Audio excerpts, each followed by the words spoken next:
जो कानून धर्म के आधार पर देश को बांटते, जो ऊंच नीच का कारण बन जाते हैं, ऐसे कानूनों को आधुनिक समाज में कोई स्थान नहीं हो सकता है। और इसलिए मैं तो कहूंगा, अब समय की मांग है कि देश में एक सेकुलर सिविल कोड हो। स्वतंत्रता दिवस के मौके पर लाल किले की प्राचीर से प्रधानमंत्री नरेंद्र मोदी ने सेक्युलर सिविल कोड का जिक्र किया। इस दौरान प्रधानमंत्री मोदी ने कहा कि हमें कम्युनल नहीं, सेक्युलर सिविल कोड चाहिए। सेक्युलर सिविल कोड मौजूदा समय की मांग है। प्रधानमंत्री ने जोर देते हुए कहा कि देश का कोई भी कानून धर्म के आधार पर नहीं होना चाहिए। कानून धर्म के आधार पर देश को बांटते, जो ऊंच नीच का कारण बन जाते हैं, ऐसे कानूनों को आधुनिक समाज में कोई स्थान नहीं हो सकता है। और इसलिए मैं तो कहूंगा, अब समय की मांग है कि देश में एक सेकुलर सिविल कोड हो। हमने कम्युनल सिविल कोड में 75 साल बिताए हैं, अब हमें सेक्युलर सिविल कोड की तरफ जाना होगा।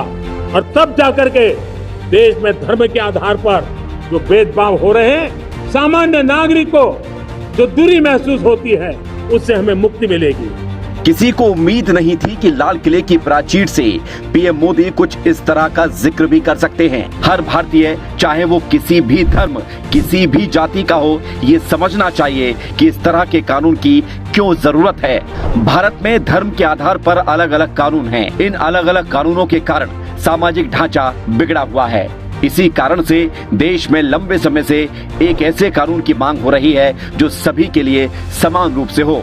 इससे सभी जाति, धर्म, वर्ग और संप्रदाय को एक ही सिस्टम में लाए जाने का प्रस्ताव है, जिससे धर्म के आधार पर भेदभाव खत्म हो जाएगा। इस कानून के बाद मुस्लिमों समेत किसी भी समुदाय में कम उम्र में लड़की की शादी अपराध हो जाएगी।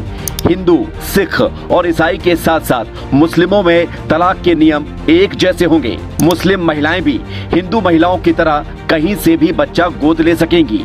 सभी धर्मों में एक ही शादी कर सकेंगे। 4 शादी या बहु विवाह पर रोक लगेगी। सभी धर्म में संपत्ति में अधिकार, खासकर महिलाओं के लिए एक समान कानून होगा। इस कानून से न सिर्फ महिलाएं सशक्त बनेंगी, बल्कि अल्पसंख्यकों समेत कमजोर वर्गों को भी सुरक्षा मिलेगी। एक देश, एक कानून से सशक्त होंगे भारतीय।